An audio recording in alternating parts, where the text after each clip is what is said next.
জি, আসসালামু আলাইকুম। ওয়ালাইকুম আসসালাম। ভাই, আমি সিএস আলম ছোটো মাল্টিমিডিয়ার পক্ষ থেকে আপনাকে শুভেচ্ছা ও অভিনন্দন জানাচ্ছি। ভাই, আপনার পরিচয়টা যদি আমাদেরকে একটু বলেন। আমার নাম হচ্ছে জসিম চাকমা। আমি এখানে বিবিএ ডিপার্টমেন্টে পড়ালেখা করছি রাইট নাও। আপনার হোম ডিস্ট্রিক্ট? আমার হোম ডিস্ট্রিক্ট হচ্ছে আপনার খাগড়াছড়িতে, ওইখানে জন্ম আমার। আচ্ছা, আপনার পিতামাতার নাম যদি একটু। জি, আমার আব্বুর নাম হচ্ছে বিপুল এবং আমার আম্মুর নাম হচ্ছে Sanchit. Thank you very much. আপনি প্রাইমারি পাস করেছেন কোন স্কুল থেকে এবং সেটা কোন জেলায় অবস্থিত? প্রাইমারি পাস করেছে হচ্ছে আপনার দৌড় সরকারি প্রাথমিক বিদ্যালয় থেকে, এটা আপনার ঢাকাতেই অবস্থিত। এবং হাই স্কুল? হাই স্কুলও আপনার ঢাকাতেই, এটা হচ্ছে কামারপাড়া স্কুল অ্যান্ড কলেজ। কলেজে তো অবশ্যই করছেন, কোন জি কলেজে? কলেজ হচ্ছে আমার ইন্টারমিডিয়েট কোথা থেকে করছেন? ইন্টারমিডিয়েট হচ্ছে আমার রমজুদ্দিন ক্যান্টনমেন্ট কলেজ থেকে। এখন আপনি বিবিএ করছেন শান্ত মরিয়াম। জি। তো ভাই, আপনার কাছে আমি আরও কিছু জানতে চাবো। সেটা হলো, দেখেন, প্রত্যেক পিতামাতা বা প্রত্যেক অভিভাবকের একটা চাওয়া থাকে সন্তানের প্রতি। চাওয়াটা কি?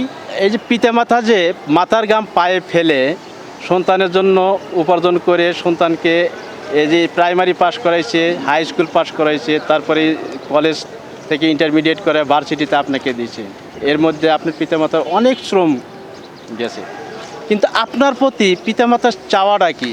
প্রত্যেক অভিভাবক কিন্তু সন্তানের প্রতি একটাই চাওয়া থাকে, সেটা হলো যে সন্তানের সফলতা। সন্তানকে একটা সফলতার একটা স্টেজে দেখতে চায়। কোন স্টেজে দেখতে চায়? সেই স্টেজে, যে স্টেজে অবস্থান করলে আপনার মর্যাদা হবে সর্বোচ্চ পর্যায়ে, এবং সেই পরিচয় যদি আপনার পিতামাতা দিতে যায়, আপনার পিতামাতার অন্তর জুড়িয়ে যাবে, মন উদ্বেলিত হবে। মানে প্রত্যেক অভিভাবকই তার সন্তানকে সফলতার ওই স্টেজে দেখতে চায়, যে স্টেজে দেখলে পিতামাতার অন্তর জুড়িয়ে যাবে। তো এই যে চাওয়া পিতামাতার, বাট কোনো পিতামাতা কিন্তু আশা করে না যে আমার সন্তান বড় হয়ে আমাকে ভরণ পোষণ করবে, আমাকে আমার অর্থ যোগান দেবে। এইটা খুব কম পিতামাতাই চায়। বেশিরভাগ অভিভাবক চায় যে আমার সন্তান ওই সফলতা অর্জন করুক, যে সফলতার পরিচয় দিলে আমার মন জুড়িয়ে যাবে এবং সন্তানকে আমি একটা পজিশনে দেখতে পাবো। ঠিক আছে?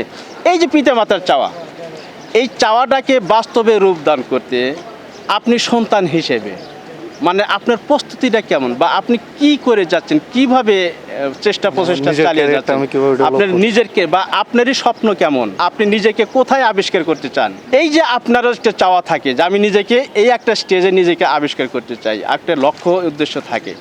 তো ওই সেই লক্ষ্য উদ্দেশ্যকে বাস্তবে রূপদান করতে, বাস্তবায়ন করার জন্য আপনার চেষ্টা প্রচেষ্টাটা কেমন, বা আপনি একটু যদি আমাদেরকে শেয়ার করেন, যাতে করে আপনার কথা শুনে আমাদের দর্শক বন্ধুরা কোনো না কোনো একজন বন্ধু ইন্সপায়ার হয়, অনুপ্রেরণা পায়। আপনার মতো করে আপনি প্লিজ যদি বলেন। সেক্ষেত্রে প্রথমেই আমি যেটা বলতে চাচ্ছি, এটা হচ্ছে আমার লাইফটা ওরকম ইন্টারেস্টিং কিছু হয়নি জীবনে যে যেখান থেকে আসলে অন্য কেউ ইন্সপায়ার্ড হোক। তারপর যেটা আমি শেয়ার করতে পারি, এটা হচ্ছে আমাদের যে প্যারেন্টস যারা থাকে, ওরা তো আসলে যেটা আপনি বলেছেন অলরেডি, যে তারা আসলে নিজের জন্য কিন্তু কিছু চায় না তেমন। সব চায় হচ্ছে যাতে তাদের সন্তানরাই আসলে নিজের জন্য কিছু করে খেতে পারে। এটা কিন্তু চায় না তারা যে সন্তান বড় হবে আমাকে লালন পালন করবে, এই টাইপের কিছু কিন্তু চায় না। তারা হচ্ছে সন্তানই বড় হয়ে মানুষ হবে, নিজের পায়ে দাঁড়াবে। তো সেক্ষেত্রে আসলে ছোটোবেলা থেকেই দেখতেছি আব্বু আম্মু তো প্রায় অলরেডি গার্মেন্টসে চাকরি করে আমাকে পড়ালেখাটা করাচ্ছে। তো দেখতে পাচ্ছি আসলে তাদের কষ্ট। তো ওখান থেকে আসলে আমার নিজের চেষ্টা হচ্ছে আমার ক্যারিয়ারটাকে আগে ভালোভাবে ডেভেলপ করার। এটার জন্য আসলে বর্তমানে যে বাংলাদেশে আপনার যে জব সেক্টর যেগুলো আছে, এগুলো প্রচুর হার্ড, এটা আপনি জানেন। গ্র্যাজুয়েশন কমপ্লিট করার পরেও দেখা যাবে যে আপনার জবটা কিন্তু আপনি পাবেন না প্রপারলি। আপনি দেখা যাবে আপনার সিজিপিএ 4 বা 3.50 উপরে আছে আপনার, কিন্তু তারপরে আপনি জবটা পাবেন না। তো এটার জন্য মেইন কারণ হচ্ছে আপনার স্কিলটা আপনার থাকতে হবে মাস্ট। তো আমি চেষ্টা করছি হচ্ছে আমার ভার্সিটির পাশাপাশি আমি একটা জবে ছিলাম, যেটা রিসেন্টলি ছেড়ে দিয়েছে, কিন্তু আরও অন্যান্য জব সেক্টরে আমার যাওয়ার ইচ্ছা আছে, যাতে আমার ভার্সিটি যে গ্র্যাজুয়েশন বা যে এডুকেশন যেটা আছে ওটা পাশাপাশি আমি নিজেকে আরও ভালোভাবে একটু ডেভেলপ করতে পারি।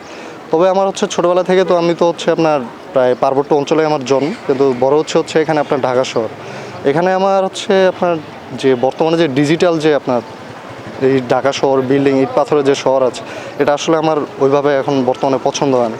তো আমার বর্তমান গোল হচ্ছে আমি যদি একটা ভালো একটা ভার্সিটি থেকে একটা আপনার বিবিএ কমপ্লিট করার পরে আপনার এমবিএ করে তারপরে গ্রাম সাইডে চলে যাওয়ার একটা প্ল্যান আছে আমার। তো ওই সাইডেই আসলে বাগান টাগান করে বা একটা সিম্পল একটা লাইফ লিড করার ইচ্ছা আছে আমার ওই রকম হাই ক্লাসের কোনো আসলে গোল নাই বর্তমান। আমার উদ্দেশ্য হচ্ছে একটা সিম্পল একটা লাইফ লিড করার জাস্ট। জি, আমি আপনাকে আরও একটু অ্যাড করে দিই যে আসলে আমরা যদি এ প্লাসের আশা করি, তাহলে কিন্তু আমরা এ গ্রেড পাবো।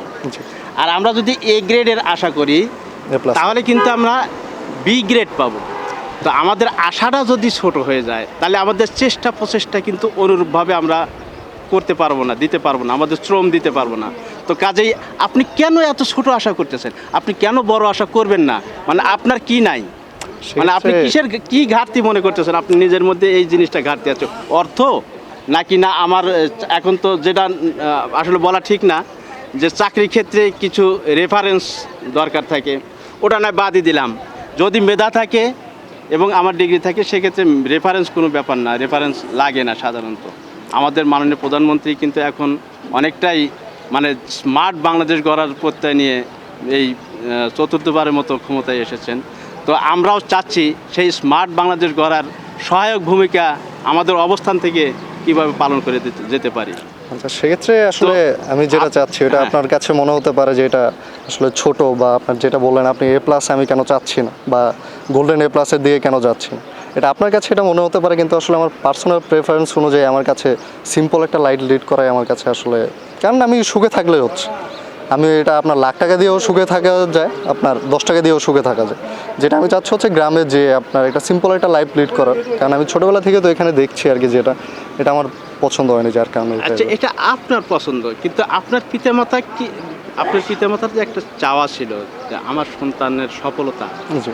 আপনার সফলতা আপনার পিতামাতা চায়, সেই সফলতাটার কেমন মানে হতে পারে? আপনি আপনি যেটা দেখছেন এটাই কি আপনার পিতামাতার চাওয়া, নাকি আপনার পিতামাতার এর চেয়ে আরও বেশি কিছু চাওয়ার ছিল?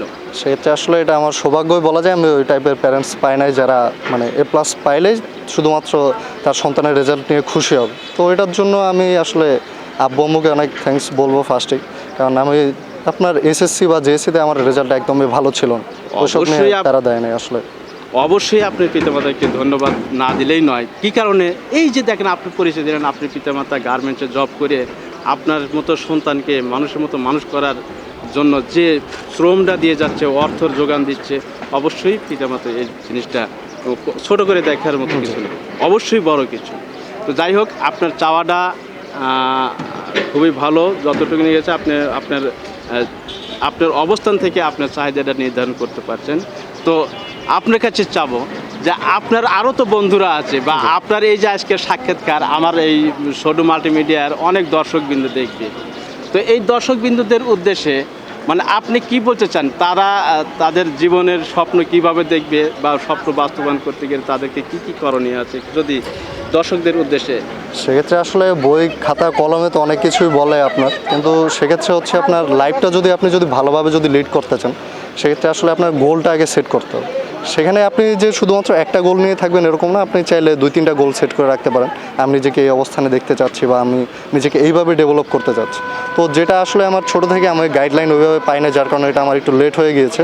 কিন্তু আপনার যদি মনে হয় যে আপনি ওই স্টেজে যেতে চান, বা ওই টাইপের আপনি একটা ক্যারিয়ার গড়তে চান, সেক্ষেত্রে আপনাকে ছোটো থেকে আসলে ওইটা সম্পর্কে একটু জ্ঞান নিতে হবে, এবং আপনি নিজেকে আসলে বিভিন্ন স্কিল দিয়ে আপনাকে ডেভেলপ করে নিতে হবে। এটা আপনার বিভিন্ন স্টাডি সম্পর্কে হতে পারে, বা আপনার যেমন সিঙ্গিং হতে পারে, ডান্স হতে পারে, বা আর্ট হতে পারে।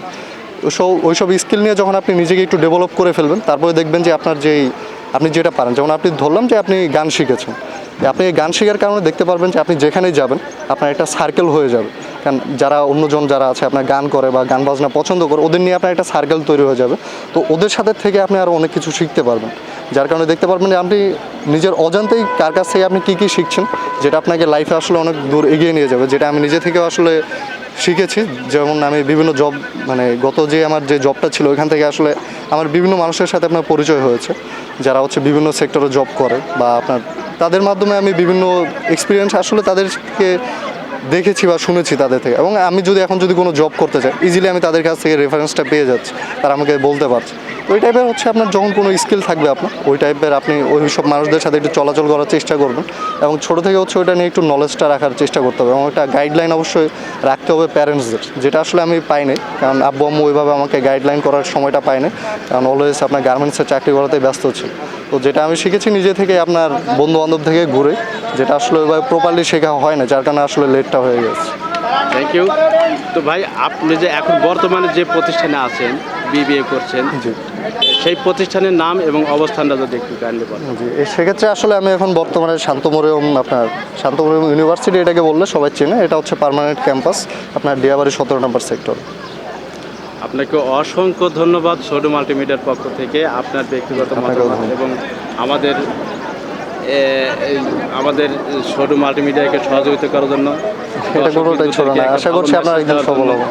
তো আমি আমি আপনাকে একটা প্রশ্ন করতে চাই যে এই যে আমাদের ছোটো মাল্টিমিডিয়া আপনার কাছ থেকে যে সাক্ষাৎকারটা নিল, এরকম অনেকের কাছেই নেবে বা অনেকের আশা আকাঙ্ক্ষা তাদের জীবনের লক্ষ্য উদ্দেশ্য সম্পর্কে জানতে চান।